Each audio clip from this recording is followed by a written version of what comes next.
here. This place is crawling with them. What was that? What? Cover me.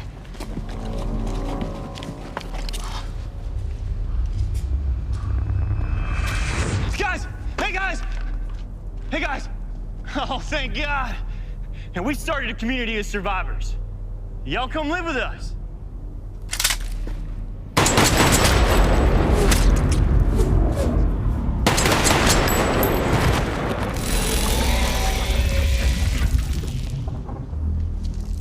Wait, how did you know? Come on. Redneck wants us to move into his community. Us? Let's go.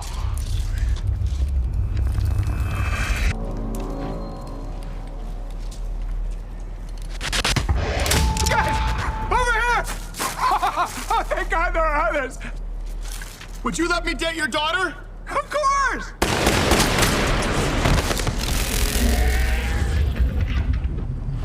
Oh my God, oh my God, oh my God, oh my God! Ah! Please don't hurt me! My best friend's black, and I love Jay-Z, and my favorite movie is Think Like a Man. She's good. Come with us. Stay close. Okay. What's your name? Emily. Of Course it is.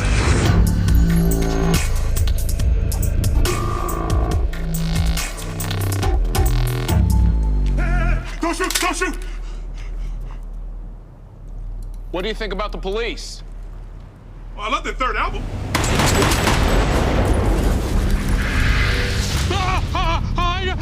I don't have any money.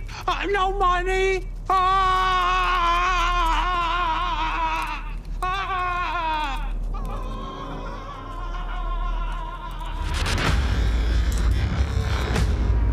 my God, oh my God. Thank God you guys showed up. I gotta get out of here. It's a silver Lexus. Just pull it right up front. And don't scuff the paint, all right? I just had it buffed.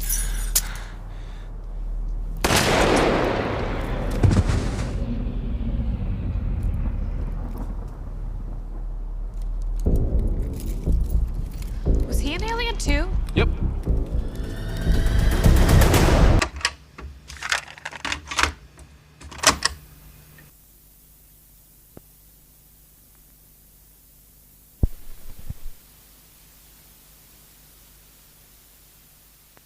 Welcome to Flyby Films. Once or twice a month podcast where using the magic of distance-defying tubes or some shit like that, my co-host and I'm Jameson Barsotti, and my co-host sitting over there in this in Tulsa, Oklahoma, is Blake Collier. Get together and we talk about movies that either have been or will be forgotten. And if you listen to the last episode, you'll know that we are doing a series called Flyby Films Presents On Earth, No One Will Hear Your Podcast. It is it is dedicated to the Alien franchise. And we are going to cover all of the Alien movies, minus Alien versus Predator. Although, who knows? Maybe we'll do bonus episodes at the end of those. Yeah, who knows? We still got a bonus commentary in the wings that we've yet to release. So that would be a good commentary movie. Honestly, the Alien versus Predator. Alien versus Predator, or Aliens versus Predators, whatever. Oh yeah, we could Twitch it up.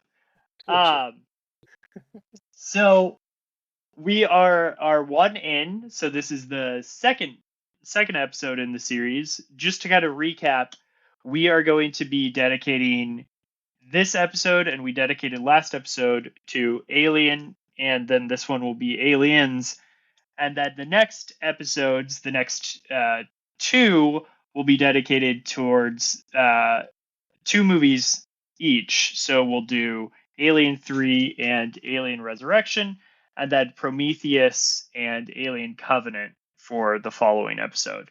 And then our capstone episode will be Alien Romulus, which is coming out in 2 weeks. So both Blake and I will have, have a task to go and see Alien. Romulus somehow take notes or whatever shit we do, and then get back together and record that one eventually. So, but that's how it'll go. I did want to. I think this is the part of the intro where we say something nice about the movie that we're going to cover, or that's not going to happen. I want to warn. I'm going to put out a warning. This is a beloved movie by some. This is not a beloved movie by this podcast. We're coming off of the high that was Alien, which I think both Blake and I agree is a great movie. But also, both Blake and I have bonded over our hatred of aliens. And so just a heads up. We are forcing ourselves to say something good about it. Yes. Not right now. Not right now. You'll have to wait. But eventually. Wait for that. I am going to push Blake to say something nice, and then I'll also have something in the canon, I guess. But and maybe during our discussion, we'll discover a thread that changes our opinion on the movie. Yeah, and if you would like to challenge us, just know that you'll be wrong. But you're welcome to call into the show. Yeah, and we will play it, and then we will laugh at how wrong you are. If you don't call in while we're talking about that, we're going to take that as implicitly that we are correct about our opinions. So exactly. Yeah. So you should have known that this was coming. So you should have known. So I guess take that as a trigger warning, or whatever, or stop listening right now. We've already got your listen. It's 60 seconds, so yeah. That's all we really needed. That's all we needed. Yeah. But if you would like to continue either joining us in hating on this movie or hate listening to us, you are more than welcome to do that. Yes. Blake, I feel like I just saw you, but it's been 2 weeks in listener time. Yeah. How is this possible? It's podcast magic. It's production magic on my end. I mean, it's one of those things. I don't know if you understand like how podcasts. I don't get how time travel. Yeah, I don't get it. Time works. Time is weird. Well, yeah, it's a construct. I mean, really, if you think about it, I mean, we in quote unquote real time, we are recording this directly after recording the Alien episode, but through production magic, I am releasing it 2 weeks from now. So we're actually time traveling right now. We are talking 2 weeks in the future. Now, wrap your brilliant mathematical mind around that, Jameson. So what I'm hearing you say, and this is what I think. This is my theory, is that this episode had to stay on Earth, and we had to send the last episode up into the sky. Yep. And so that one didn't age, and this one did, so that's why it's 2 weeks older. Exactly. Or if you want to be more, relevant to the political stage of today, you could think of it in like terms of embryos, where they're both in the freezer, but one was implanted earlier than the other, and they gestated at different times. That is a much better analogy than my special relativity one, and that actually works. No, I think I've heard of stories like these where people's like by their embryo they're like older than their parents or Yep. something like that, and how strange. My I sons are technically 13 years old. oh Yeah. Both of them. both of them. Both of Wow. them. Yep. So how is it having two teenagers in the house? It's great. I mean, they're still shitting themselves, which I was a little thrown off by. Yeah, I you thought they would have had that nailed down by now, but apparently that is not a thing that is true. So it's a weird well, experience, I guess you could say. I mean, yeah. thought for sure, of course, they're not going to have everything worked out, but shitting their pants, I mean, I had hoped. You can always hope. You can Yeah. always hope, but Yeah. you know. Literally, Yeah. for them to get their shit together. Blake, I know I did just ask you about an hour ago, but how are you? I'm doing well. I am going off of a week at work that I had a late deadline, and it wasn't really my fault, but because I'm a good person, I took it upon myself to carry that emotional weight of that failure, which my therapist told me was bullshit. Um, and so I have this last week, since I went to my therapist, I have been trying to challenge those thoughts of failure and inadequacies and ask, what evidence do I have to base that on? And yeah, I think I'm making some headway, but I still feel like shit most of the time. So that's what therapy's Well, for, though. yeah, I'm glad Working through it. I'm glad someone is telling you that those thoughts are bullshit, because I'm sure they are. I, on the other hand, made a mistake at the end of my week that was completely my fault, and I felt like shit all weekend, and then I had to log back on and fix it today. So, Well, at least there was um, one you could fix, though, yeah, yes, it without was. little like issues. Yeah, From the sounds of yeah, it. Maybe it's a little bit worse than what it sounds like, but yeah. No, it was fine. It was a boneheaded thing that I did, and I was kicking myself for it. So, I don't know if you yeah. know this, Jameson, but we're actually human beings, and it's kind of in our DNA to do stupid shit from time to time. And the fact that capitalism, modern day late stage capitalism, does not allow for that is kind of ridiculous. Yeah, this is true. This is true. Also, you know, I use the phrase boneheaded. I think it would be worse if I wasn't boneheaded. I think You're not boneheaded. if I was You have a missing a skull, doctorate. Oh no! if I was missing my Literal. skull, yeah, That's fair.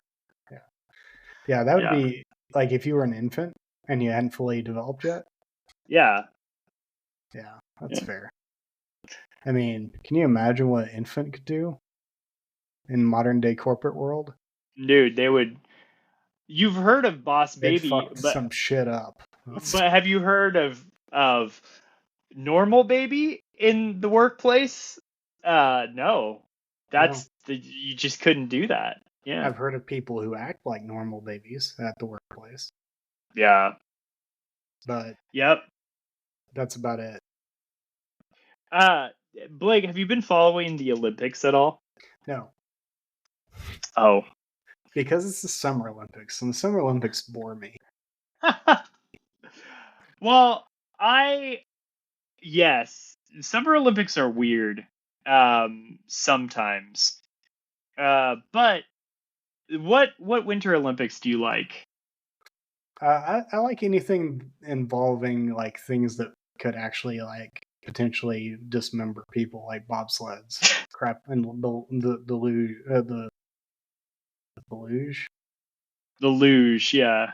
yeah, stuff like that, where it's like these people probably shouldn't be this stupid to do this, but they do it anyways, and you're like, well, I guess I can't look away. So Yeah, there's a couple. I feel like there are a few things like that in summer. Surfing is actually pretty dangerous. yeah, that's fair. I didn't even know that And surfing was part of the Summer Olympics. yeah, no, it's so interesting because like there's no surfing in Paris, which is where the Olympics are. So they actually have to like the surfers are all like in another place, just on an island very far away. That's hilarious.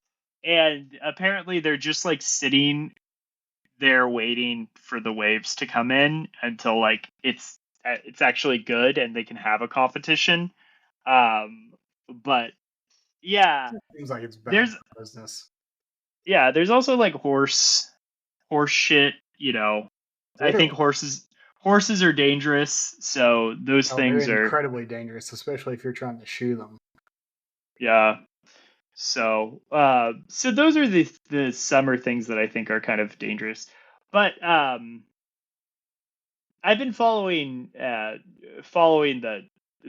world's fastest man races and whatnot. There's a character actually at this point.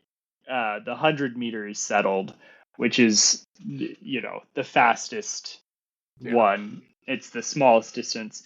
And Noah Lyles won.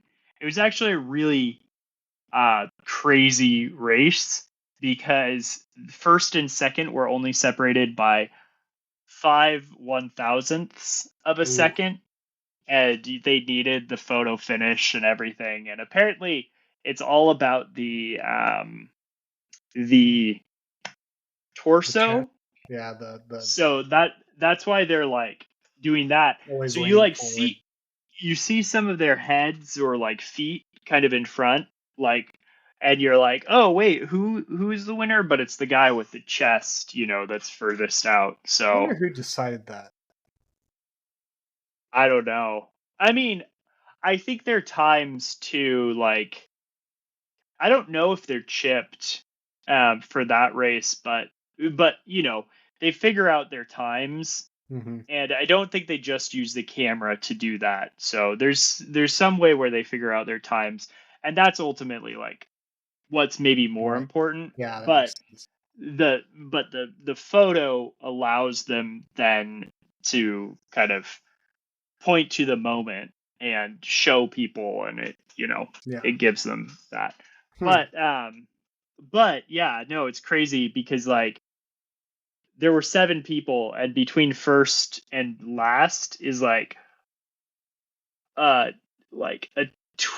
0.12 of a second. So it's insane how fast all of these people are. So So where did he come from? he's Virginia. So he's from Virginia. yeah. It was actually like a big deal because it was one of the first times in like 20 years that the U.S. has had like someone that they think might win. Wow. And Okay. his biggest That's kind of his cool. biggest competition came from Jamaica, so the land of Bolt and everything. Mm-hmm. So, Yep. but yeah, all of these people are pretty far away from Bolt's record, but they're still doing. They're still faster than I will ever be. So Yeah. Oh. yeah, Yeah, I look at people like that. I'm like, this is somehow they have been evolved past yeah. where I have currently found myself. It's pretty insane. But I actually had a question. So I was thinking about it, and I realized that it's not called the Olympic sports, right? It's called the Mhm. Olympic Games. And I was thinking, do you think, and this is whether I don't want to get into like, do you think these are real sports or not? But do you think sometime in the near future, or maybe mid far future, there will be video games at the Olympics? Hmm.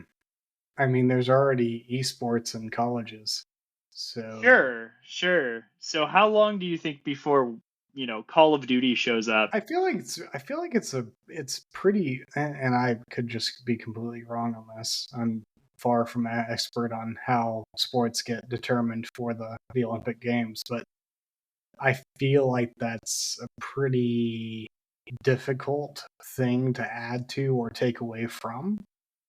Um, and so I think it would, if it does happen, it's going to be quite a while from now before it does get accepted.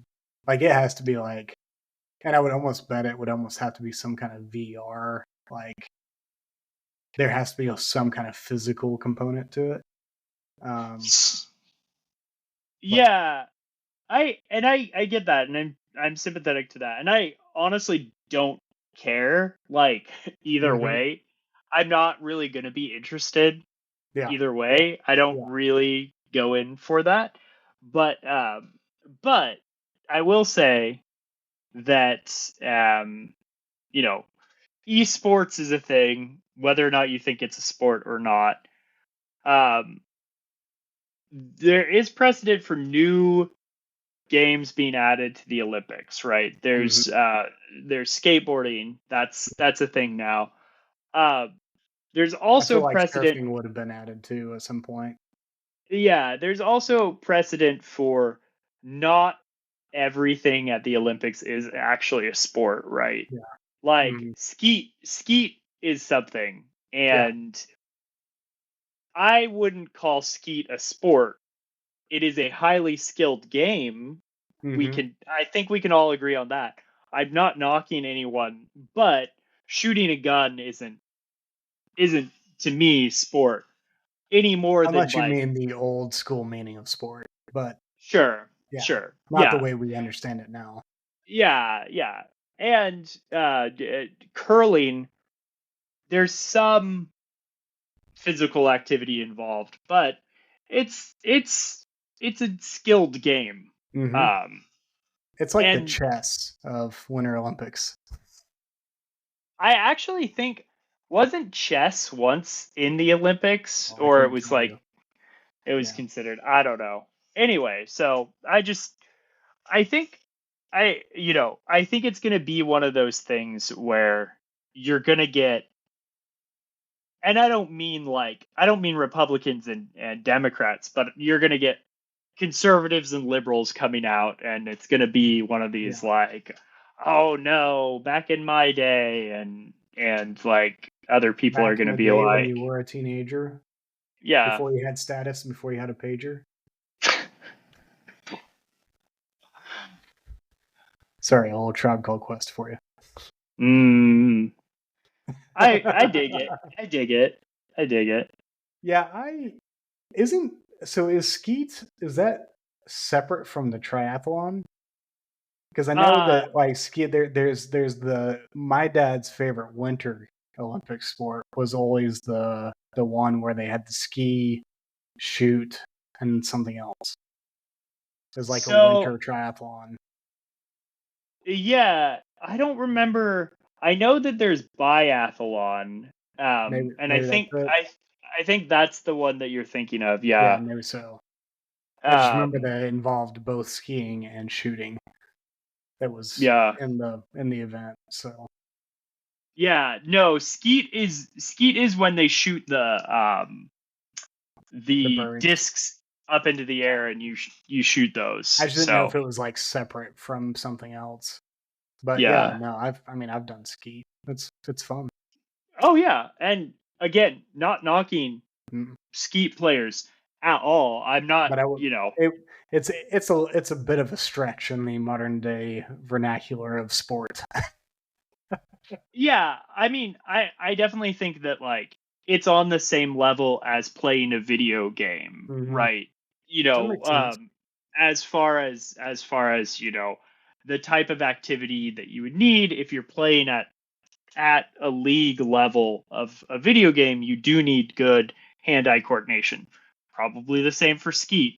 And Oh, yeah, I know how the esports people can get into the Olympics. I know the argument they can make. shoot me. They're like, hey, you're still doing skeet. Why don't you allow us to do duck hunt competitions as our Dude, entry point? if it was duck hunt, if that was what got into the Olympics, I would actually watch it. Yeah, I will too. I wouldn't miss anything. And we're talking Nintendo having to re-release their old ass Nintendo consoles with the fucking games that you had to blow into when they didn't work. Yeah. And the And gun. shitty ass guns, man. Dude, Point it I right had at the that. damn duck and miss every time. Yeah. I had that. I liked that. I love Duck Hunt, man. Duck Hunt was really good. Now that you're like talking about that, I wonder how that worked, because there was an aiming component, right? Yeah. I haven't spent any time thinking about this. Notoriously horrid. Like trying to get the gun to point and shoot correctly. Like, Okay, notoriously horrid, but it did work. it did. Yeah. It worked, and that's what I mean. I'm trying to remember, or I'm trying to think through. It must have, because there wasn't like there wasn't like a sensor set up. It You wasn't didn't like a touch screen or something like that. it wasn't Yeah. a touch screen. It was very, very minimal. I wonder if how it worked was it like took like a screen, like a picture of Maybe the so. screen, and did some math to like communicate like, oh yeah, it's aimed correctly at this. If your gun is in this area of, like, if the person Yeah. there's probably some kind of like internal mechanism on the gun that allows it to Yeah. the coordinate. Yeah. And I could look this up and figure it out too, but It's more but fun I'm not to gonna manipulate. yeah, this is basically what we do to movies too, is we don't look up any details about it. We just watch it and go, "Oh, I wonder how they did that." And then occasionally somehow we knew how they did something, and then we share that, but that's about it. Yeah, that's about it. And then we expect our listeners to correct us. But yeah, if you have any idea how they did Duck Hunt and like the optics of all of that, I'd be curious. So write in. Yeah. I mean, talk about words that have changed meaning over time. Optics. Yeah, optics. I mean optics in lens sort of way. Yeah, like an actual scientific, technological way. Yeah. Yeah, like an Not ophthalmologist. in, like, PR bullshit. No. No. Yeah. Well. Yeah. I'm not a big. I'll tell you what Summer Olympic game I think is the most dull. Swimming. Which swimming? There's like all of it. All if of it it involves people in water. Diving is kind of okay. But diving is diving, not swimming. But also, you said if it involves people in water, yes, water is an important component of diving. And diving, they don't start out in water. And most of the competition is not in water, right? But let me guess. Yeah, once they get into the water after the dive, I have no interest. Like, I stop. Like, I'm like, whoa, splash. Okay, no, I don't care. Well, outside of that, I don't think could die in the water, and I'd be like, sorry, I wasn't paying attention. I don't think the judges care either. No. I think they're just looking for minimal splash. That's about it. Yeah. Have you ever dived off of high diving board before. You're talking I to a don't. guy who can't swim to save his life. So Yeah, I don't think I you get to have. But, have I? Not a swim. not like an Olympic like height Yeah, diving board, nothing like that. But I've I've jumped off of higher diving boards before, but it was always like a cannonball or something like that. You know, yeah, nothing. yeah. I've jumped into like I've jumped off of rocks before, which is probably more dangerous than jumping off Yeah, of diving exponentially boards. more dangerous. Or swinging from a rope off of the side into a lake or something like that. Yeah, yeah, actually. Um, yeah, no, I I do have a lot of respect for divers. I think that's a pretty crazy thing. Oh, I did send you a video of the Olympics, Yeah. didn't I? Yeah. Gives a Yeah. whole new meaning to nut punch, man. Yeah. It gives a new meaning to vaulting poles into the cultural subconscious or conscious. Mhm. Yeah, so Blake, I sent you a video of a pole vaulter failing his jump because his dick knocks the bar off of the holder, which is incredible. It's an incredible moment. And the thing is, you gotta step back and you gotta go, yes, he lost the medal, but did he really lose? I don't know how that's bad PR. It's not. Exactly. And Exactly. Like, what do you think his odds of getting some snake on his hang down was that night? no, I think that man is set for a while. Yeah. The funniest thing about that too was the commentators were just stunned and they were like, ha, what what do we say about this?"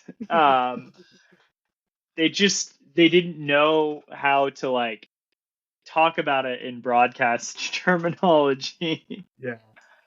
Yeah, they're Yeah. still they haven't quite fully developed these nuts jokes for broadcast. So This is it. Yeah, this is a corner case scenario that they don't have in the training guidelines. yeah. Yeah, there's nothing they can say. Yeah, that was a good point of the Olympics. Then I don't know if you heard about the opening ceremony, but the I metal heard something band. about I heard something about some apparently Christians were all up in arms about like what they perceived to be the mockery of the Lord's Supper, when Uh, clearly it was like the like Greece like orgies basically, like because it's the fucking Olympics. Yeah, oh, I mean, I don't know. I don't know what it was. I didn't see that part. But yeah, I think there was like I think it's drag some queens or something like that. yeah, there Or was something that looked like a rendition of the Last Supper, yeah, which d- like the Last Supper scene is in the Bible, but not the what we understand it from the painting and the famous I painting. yeah, I think what they're pointing at is the famous painting, Yeah, which yeah, is it far was from biblically accurate. yeah, I think that's an interesting thing. I think if you have a problem with that, but you don't have a problem with Trump putting his name on Bibles, then you might have a little bit of a paying attention issue. Yeah, maybe just a tiny one. Yeah, but uh, more importantly, have you ever listened to the band Gojira? Yes, Uh, I love they Gojira. yeah, they played a the opening ceremony. They're What? French. Yeah, so that was a high point as well. What the? Uh, How did I yeah. not hear about this? Yeah. So Shit. that kind of added to the fervor, even though I think it was like a separate thing. But like there was a metal band that was like playing I mean, and extreme has that and ever happened before? A metal band opening for no, the no. Olympics? So this is the first time. So this was like a big deal. That's So I think huge. yeah. So I think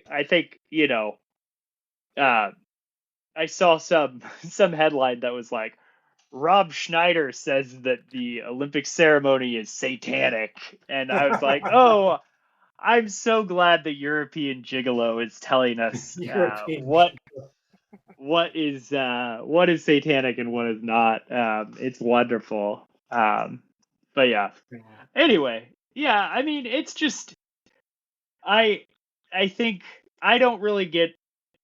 I haven't been watching any of this stuff live because my TV doesn't work that way. Like it does. I know it's capable of doing this, but like the Barsotti household doesn't like link up to stuff like that, and I just didn't spend the time like figuring out the schedule, and so it didn't. It's not on here, but I've been following up on things. I think it's kind of fun. I'll always respect Simone Biles because She's just kind of because yeah, she's a badass, and like that whole shit with Larry Nasser oh gosh, yeah. and all of that, and to come out of that and be like this incredible athlete. So I just have such mad respect for her. So I think it was a good year for her. So Man, that's awesome. Mad respect for all the whistleblowers on that bullshit. Sure, yeah. But yeah. No, did you ever there was actually a time where I would like read anything. Her name is Yes, I know who you're talking about. That wrote a book about it. Yeah. The lawyer, yeah. The former gymnast who became a lawyer, and yeah. I'm blanking on her name, even though like she was like big at the time that you and I were both like at the height of our Twitter days. Yeah, was huge. Was it like and Rachel? And her husband was like a hockey guy. Yeah, he seemed like super cool. Like, so. Yeah, no, I think I did follow her on Twitter because, yeah, just good stuff, But yeah, and she was super level-headed. Like she was not like she'd talk about other things. It wasn't like she was constantly talking about that one thing. It wasn't like her brand. Yeah. I mean, but it was part of her existence because I mean, how could it not be part of your existence? Well, so it's just so shocking how much effort it takes to get any sort of justice in the world. So yeah, I mean, I think it makes sense that she dedicated so much of her being to this one thing. But yeah, no, she's clearly like taken that experience and kind of going on to other things. But yeah, because I think it was the audiobook of her book. Now that I think about it, and I remember it being a pretty rough. Yeah, no, I bet listening to it. Yeah. Rachel something, right? Man, I feel bad not remembering. No, I know. You know what it is? It's dad brain. I didn't write anything down. I don't remember anything anymore. Every time I read something someone makes or like writes or creates, I just am like, oh wow.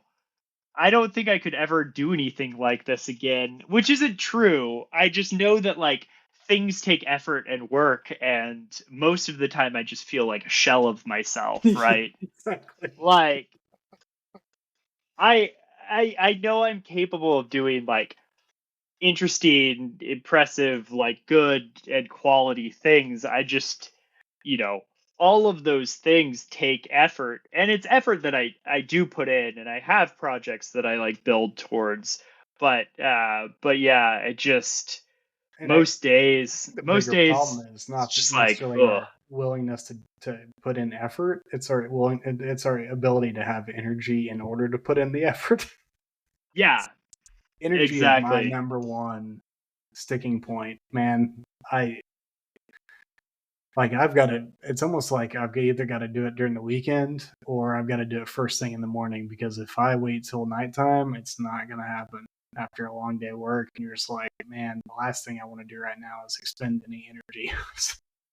Yeah. No, I've been working on some things like at night, but even then these are things outside of work too. You know, I try to keep some creative flow going, Mm-hmm.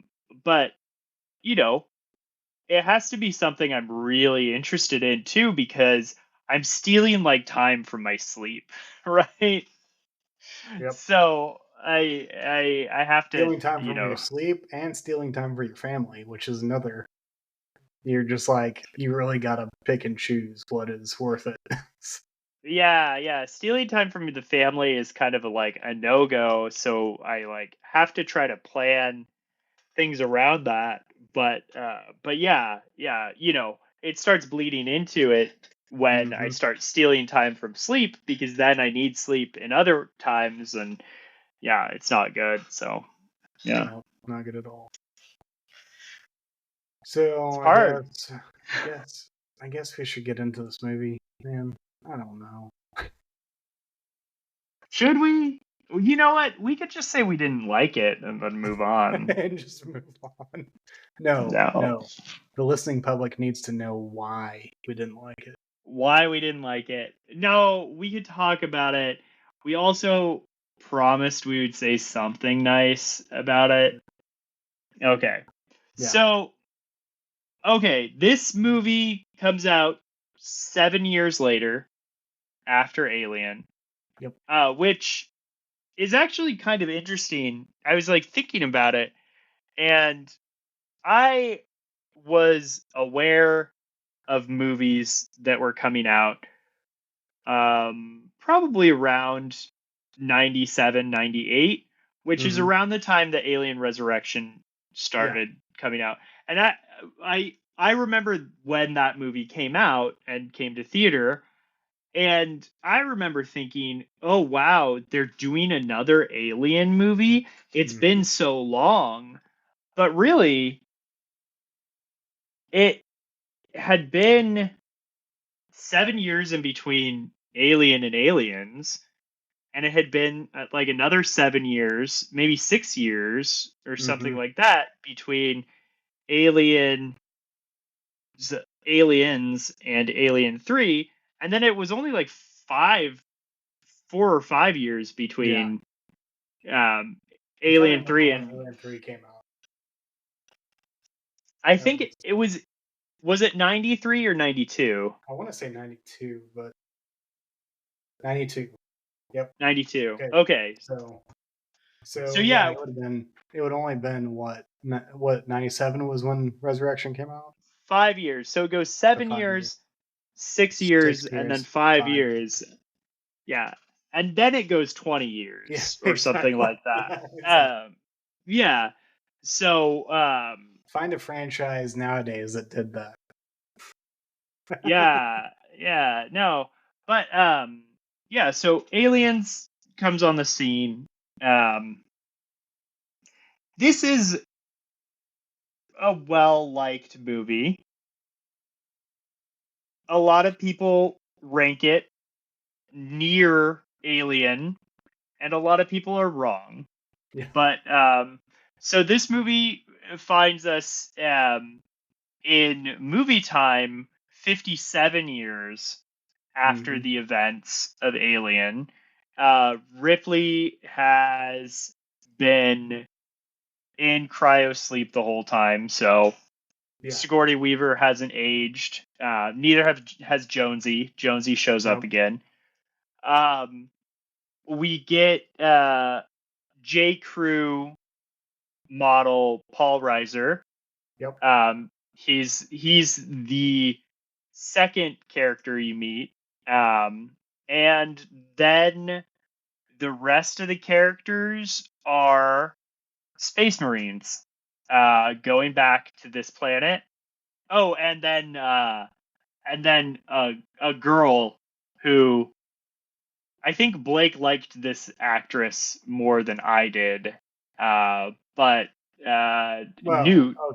okay, Newt, yes, but let's look at it this way. This is a sliding scale. Okay. I think for me, I was just distracted by how much it felt like James Cameron was cobbling together things from other movies that are better and trying to jam them all into an Alien sequel. And, the first one being ideas from the movie Alien, he's trying to reuse. Like, let's just call bullshit on the very first thing, which is a completely unnecessary chest bursting scene that is a dream and has no weight to the rest of the movie.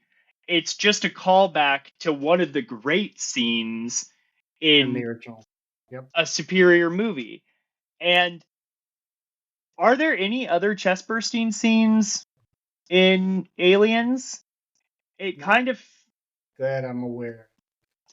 I'm gonna call bullshit. There's actually not a whole lot. When you actually like write down what happens in this movie, there's not a whole lot that actually happens in this movie. And I yet, do want to point out that the child that plays Newt, and talking about cobbling together pieces from better movies, she kind of looks like the Poltergeist girl. Yeah, so I would was say, like, I think that's playing it because that was 4 years before Aliens. Well, So also I was thinking, not only that, there's a little bit of Drew Barrymore in this kid too, Mm-hmm. and yeah, so I just kept thinking of E.T. and like you said, Poltergeist and these other things, and it just kind of feels like James Cameron is like, oh yeah, we need a kid, let's jam a kid in there, and because Sigourney Weaver needs to have that motherly instinct. yeah, she can't be a woman without being a mother. I mean, it's impossible. Yeah, but I mean, okay, so the mythical standoff of mother versus mother is maybe one of the more like maybe he actually did think through it. Yeah. No, it's not a bad idea. I'll say that's a good idea. That is, an interesting thing, mother versus mother. I think that's if someone was explaining it to me in that way, I think I would get excited about something like that. Yeah. Then the movie happens and I'm not excited anymore. Yeah. So I'm not trying to say it really only becomes a thing in the final like 10 minutes of the movie. Like it's not, don't you mean there's no subtext, there's no like yeah, it's okay, there's this girl and she's kind of being motherly towards her and all this stuff, and then you get to the end, you're like, oh, this is what he's going for. Oh, in the final 10 minutes, which is not good. Like, it's not good writing. It's not the final 10 minutes, it's the final 40 minutes of the movie or something like that. Something ridiculous about it. Feels like this movie is like 30 minutes longer than Alien, and every minute you spend longer than Alien, you feel, and it just keeps going and going and going and going. The last time I've had this feeling was watching the Return of the King. Oh, yeah. with the 17 endings. Yeah. But I would so much rather spend, that time Well, at in least Middle or at least the acting and the story is like vaguely like coherent. yeah. Yeah. No. So, and this is also like the 80s. So you had Platoon, you had Full Metal Jacket, you had all of these, war movies where it was kind of like Nom, and it really, Reappraising Nom. Yep. yeah, reappraising Nom. And I'm sorry, but it just feels like James Cameron was like, "Oh, we need Vietnam in it," or But in yeah, space. that style, and it's boring ass Space Marines. Okay, so So this is something I do want to point out. I want to point out because I think this is why this movie does not succeed as being an alien film. Because, and I think you pinpoint exactly where it fails at maintaining its alienness. Is that you really could put this movie in any other setting with any other enemy, and it would make no difference. mhm. Like it's purely an action film. It is Red Dawn in space. It is Yeah, it is, I don't know, pick another 80s mildly patriotic you know mildly patriotic. There's fucking American flag yes. Yes. plastered over these Marines. Like, he's not even being subtle about, oh, this is actually some Space Federation force Yeah, this that is not Star lives. Trek. This is fucking America. And sit down if you don't agree. Um, Yep. and yeah, and just all of that takes me out of this movie. Just Not honestly, only that, but outside of Bill Paxton and Michael Biehn, I mean, every one of these characters is a caricature of yes. what the collective imagination of what a Marine is. I'm not even gonna give you Bill Paxton, Blake. I He just is. I he's love the he's horrible. Like, I love Bill Paxton. He's horrible in this. Horrible. he's so annoying, and it's so unfortunate that one of his most famous lines comes from this movie. And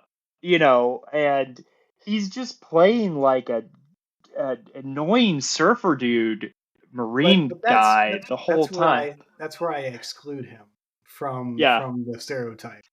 I exclude him from yeah. that because that's not in the cultural zeitgeist of what a Marine is. So Sure. Yeah. Yeah. Yeah. He doesn't really fit. I I I think will. honestly, the most annoyingly stereotyped character, and I don't even know her name, was the Latina soldier. Oh. Oh, you Oh my mean gosh. the one who has the giant dick the Yes. whole time? The Yeah. whole time. Yes. Clearly. Yeah. No. I Yeah. mean, it's right there. Yeah. We don't need to get into like the subtext of gender and sexuality And that weaponry. James Cameron thinks he understands, but man, there's there's some heavy themes going on there. Well, and using the term subtext is being very generous Yeah, because it's right there in blinking red lights. yeah. No, so I alluded to this last episode, but you asked me, when was the first time I saw Alien, and it was a while back, and um, but it was when I was an adult. My first brush with aliens or like the Alien series was Alien 3, and that was actually really the only, and then Alien versus Predator, weirdly, until I was like, oh, this is missing in my knowledge. I'll watch both of these because these are both highly regarded. Mhm. Loved Alien. Really, Aliens just felt like a boring action movie to me. And that was my initial reaction. And yeah, I came into it with a little bit of a bent. You know, we all do. I came into Alien with a bent too. Like, oh, I love this movie. It's going to be a fun time. Ended up loving it. It was a fun time again. This movie didn't change. It didn't really. It's still bad. So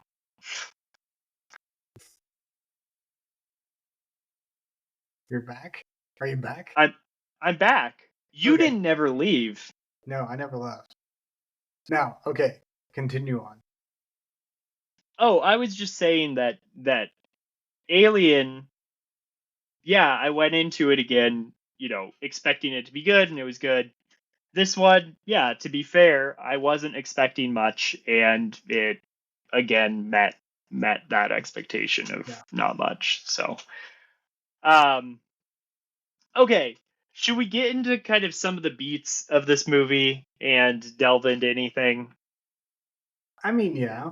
I mean, we probably should to give it its due diligence. Sure. Yeah. I mean, so there's, of course, the big overarching story is the corporation that we are led to believe is the same corporation from the first film that made that Mm-hmm. crew expendable has basically blames Ripley for destroying a massively expensive ship and all the stuff, and they're wanting to go back to the planet and explore and make sure, because they have colonized it with some vague like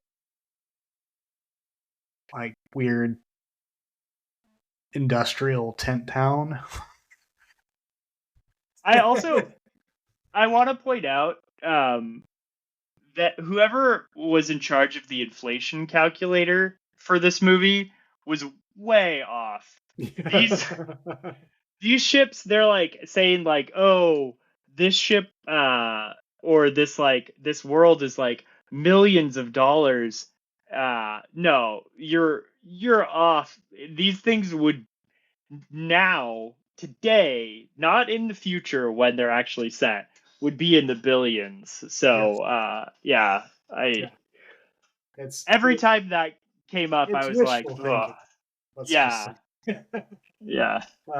And so they lost contact with this colony, and they're needing to send, because of Ripley's warnings about these aliens, these creatures that she experienced on the first film. On that note, Paul Reiser being the mouthpiece of this corporation for the film, feels like they need to go back and see what's going on with the colony, and to make sure that everyone's still good and that it's going along as normal. So what do they do? They get a bunch of American fucking space marines and Ripley and Paul Reiser.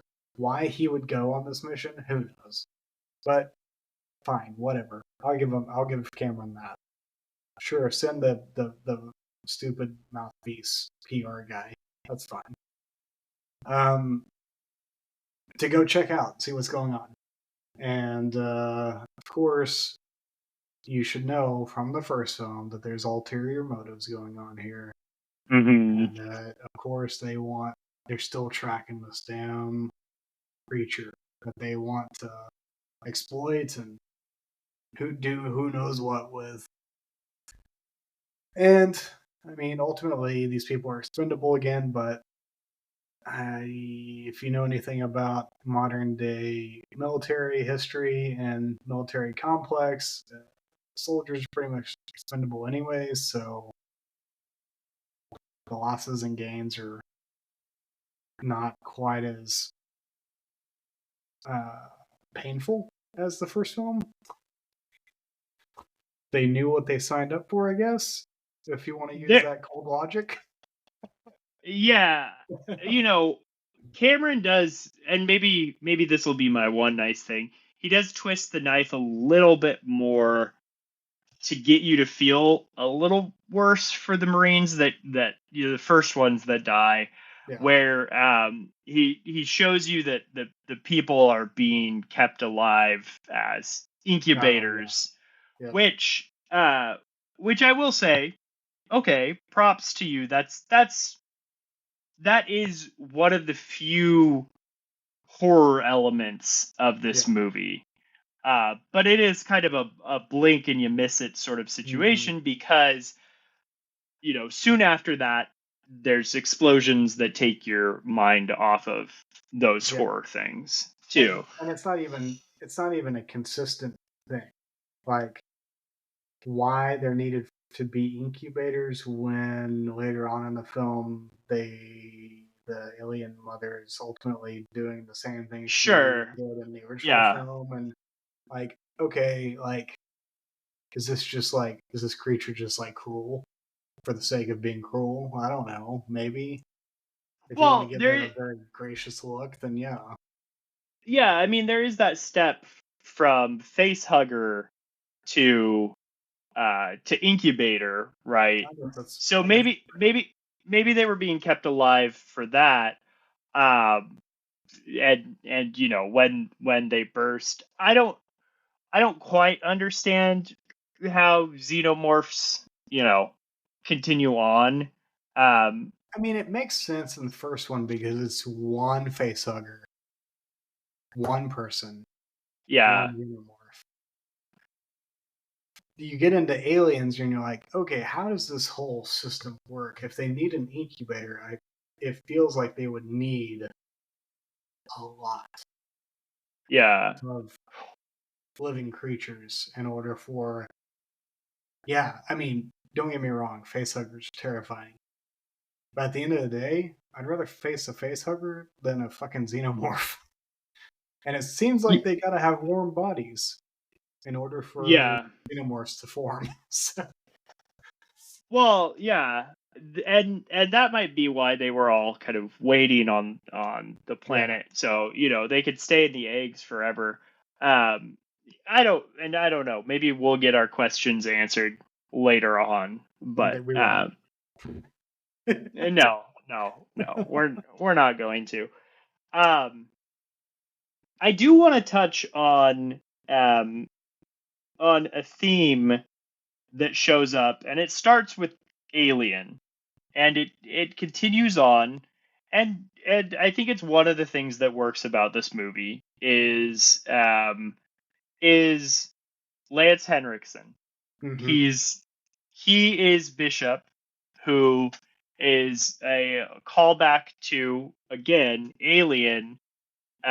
With Ian Holm, you had Ash. He was an alien, or he was an android, and so you didn't know it was an android until about halfway through the movie. When you're like, and so they reveal that Bishop is an android pretty soon in the movie, but then this theme of androids continues on in the Alien series, and it's a very big point, and I think Covenant kind of deals with it even more, but I haven't seen Covenant, so I'm not, maybe we'll talk. There's one particular scene in general between Michael Fassbender and Michael Fassbender that's pretty excellent. I've heard about the scene. Actually, I think I may have watched it. I think I looked for a YouTube clip of it because I was like, oh, I want to watch this. At the time I watched Covenant, it was the only scene I actually enjoyed. The rest of it I thought was trash, but yeah. And I made this point to you earlier in the week, but I really do think that what's neat about Bishop in particular is Lance Henriksen definitely looks like he could be in the same like android family as Michael Fassbender. Like, Yep. don't get me wrong, I'm not under the impression that Lance Henriksen is very good looking like Michael Fassbender is, who I legitimately think he's a very attractive man. Uh you know, so I'm not saying that, but yeah, Henriksen looks like he could be like the weird uncle Yep. of the android family. Um but I kind of liked that connection in my mind. Um but I've always thought I think the androids are a really interesting addition to this world. Again, not one that Cameron made up. He just kind of continues in this because they break that idea of incubator. They're not incubators. Like, so they have a little more I guess there's like less fear of the xenomorph for them. Because technically And they could always be rebuilt. yeah, they can always be rebuilt. The xenomorph probably isn't interested in the android unless the android is like standing in its way. Yeah. And I think that's kind of an interesting thing. I think from what I've read about Covenant, that like plays out a little bit. I mean, I have not seen Covenant since I saw it in Okay. theaters, and so it's a little fuzzy in spots on what it does with that whole storyline. But it is literally the most interesting part of Covenant, from what I remember, is the whole Yeah. android discussion. Yeah. Actually, it's really kind of the thing that carries over between Prometheus and Covenant is that story, that through line there. Yeah. Yeah. But yeah, so and Bishop is interesting because he's a good android. You're coming from Alien, and I guess props to Cameron for not trying to do the evil android again. Yeah. Not like a hard call to make, but still good. Yeah. My one good thing about this film is I did appreciate Lance Henriksen, but I also really found Michael Biehn to be an effective character.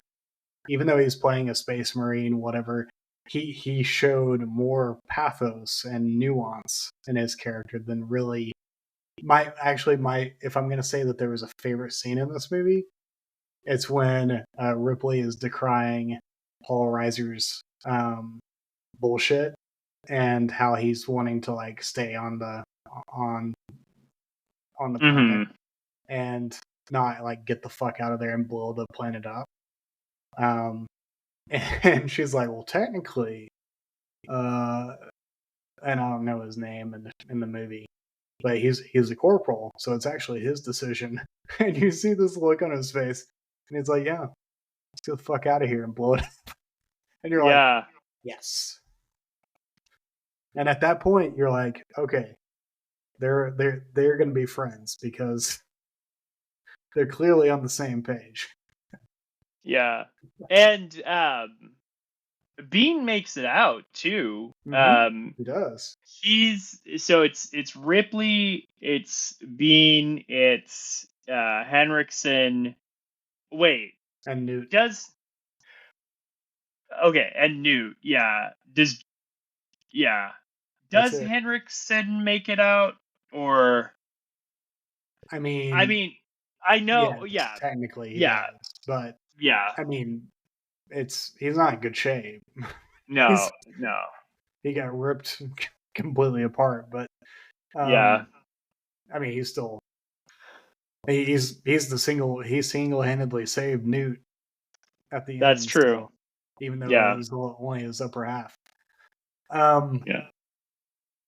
So this brings up this brings up a continual issue with this franchise, and even my favorite entries in this franchise have this problem, is that they are not good at figuring out how to move from one movie to the next.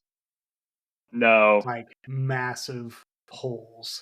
Like you'll see whenever you rewatch Alien 3, notoriously you have Bean and Bishop and Sigourney Weaver and Newt. And they had to build this weird ass storyline to where it's only Ripley that makes it out alive in Alien 3. And you're like, what? Well, Newt is in it somehow, right? Man, if she is, it's not much. I don't recall her being in it much.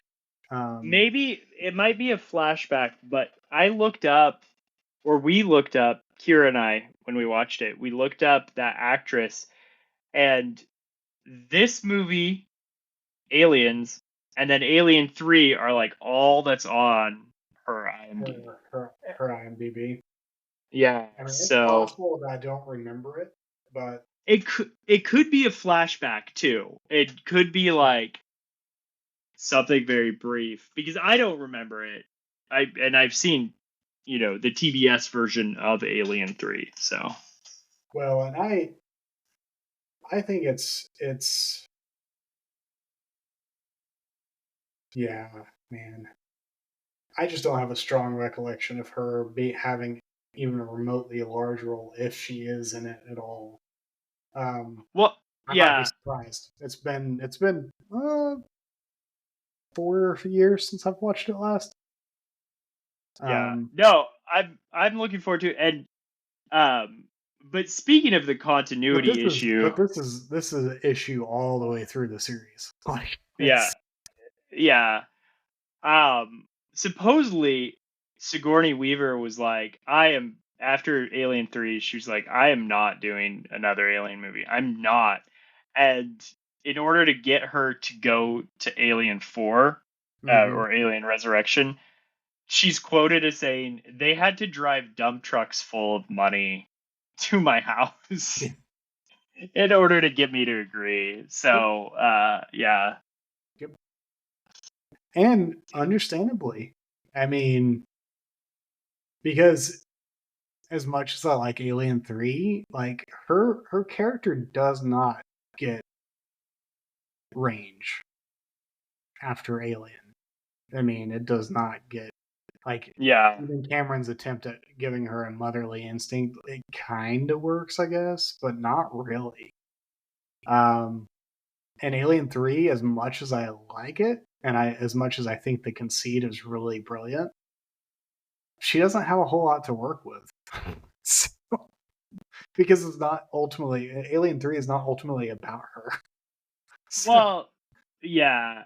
And, for whatever you think of David Fincher, I think some of his movies, the mood is the focus, and it overpowers the actor's abilities to kind of be multi-dimensional, which this isn't true for all of his movies. And I think actually there are some movies where he shows restraint and the actors are allowed to act a little bit more. I think Gone Girl is a good example of that.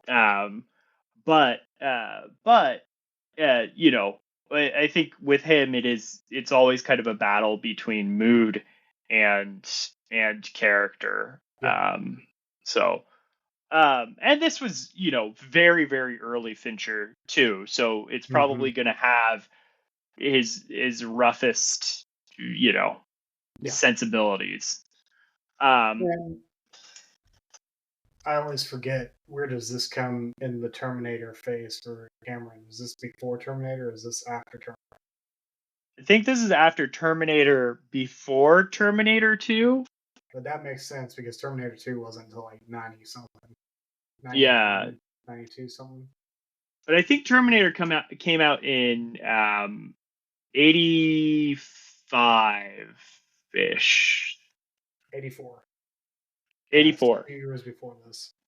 Yeah. Well, And I did notice that this was 2 is like, 91. yeah. This one was like a James Cameron film. So I figured it was after Terminator came out because Cameron didn't really have many movies. He had like Piranha and then Terminator. Corona. And so it's not. I'm looking up his career right before Terminator to see what he had done at that point. If I'm remembering correctly, he really didn't have like a good calling card movie to his name until Terminator. Yep, the Terminator. So he did Piranha 2.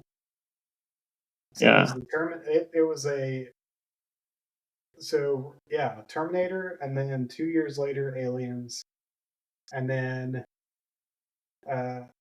T2. 3 years later, one of the few movies I do like of his, The Abyss. The Abyss. Yeah. Okay. So 2 years later, Terminator 2. I got those flipped in my mind. I thought Abyss came after, and then True Lies, right? Yep, True Lies, which was the last of his movies that I liked. When Titanic is the beginning of his insufferableness. So that was 97. Yeah.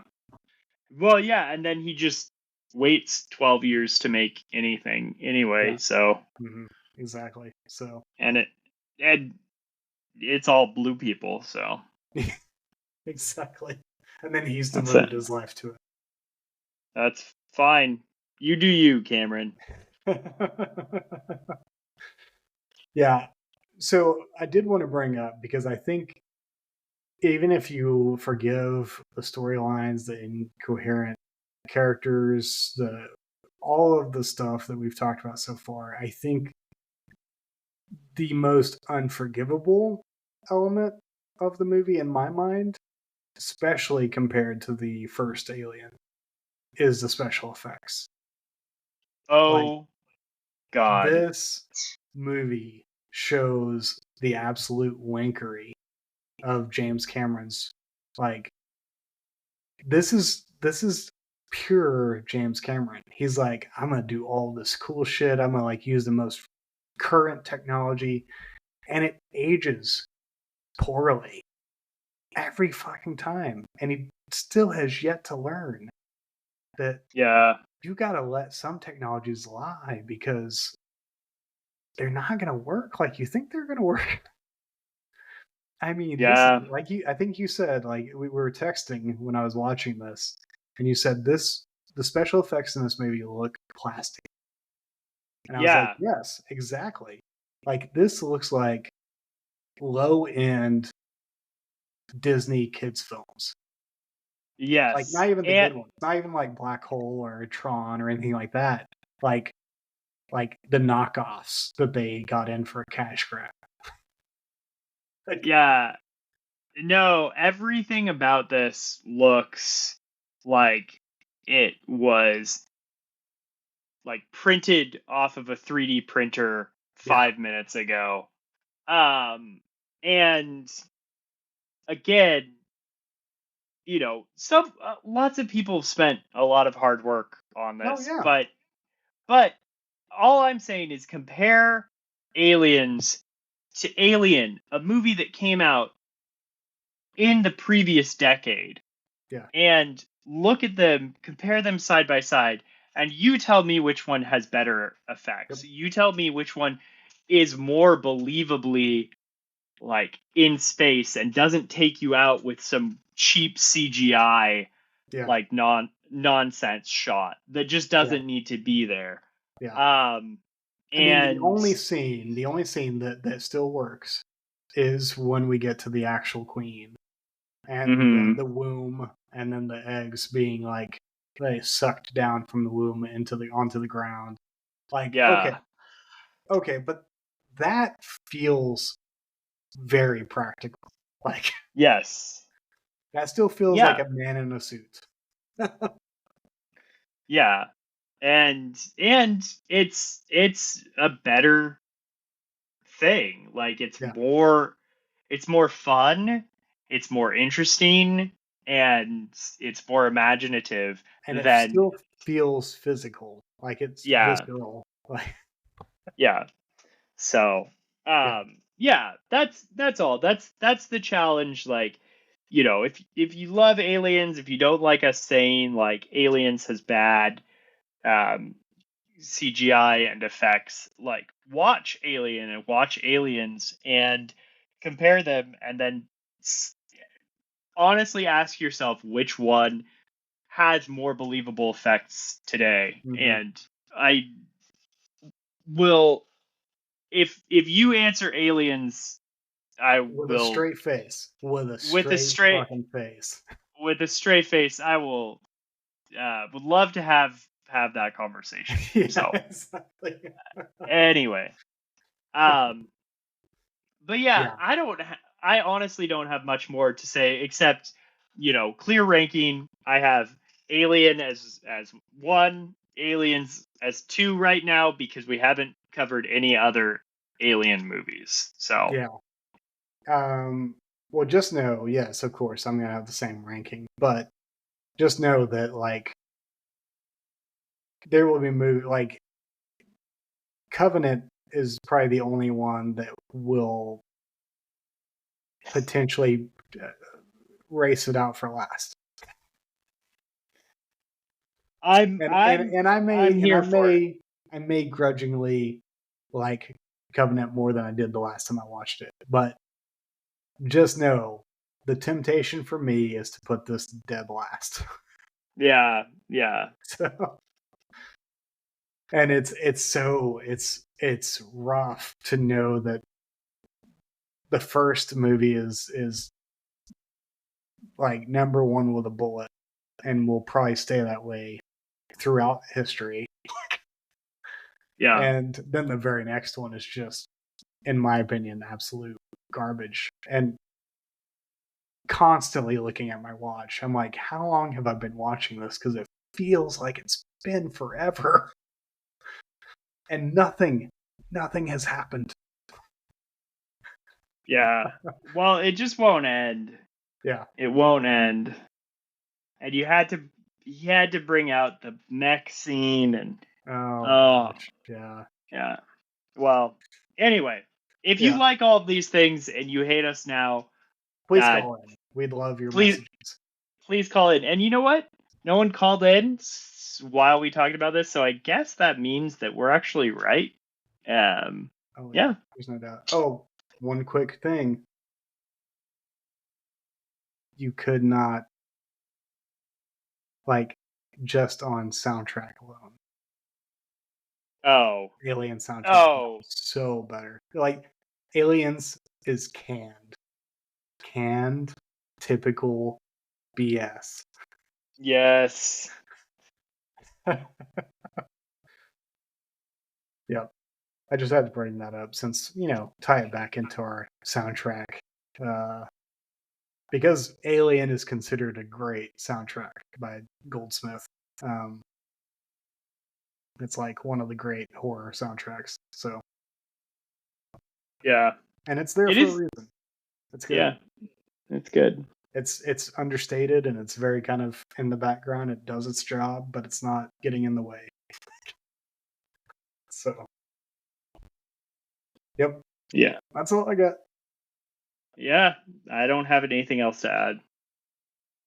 Well, then, in that case, let's Oh, move wait. on. Oh, Should we, in honor of James Cameron, make this episode go on another 20 minutes? no. No, we're Keep not going to give ending them it, the and satisfaction. then oh, We're not going to give them okay, the satisfaction. all right, Well, in that case, bye. bye.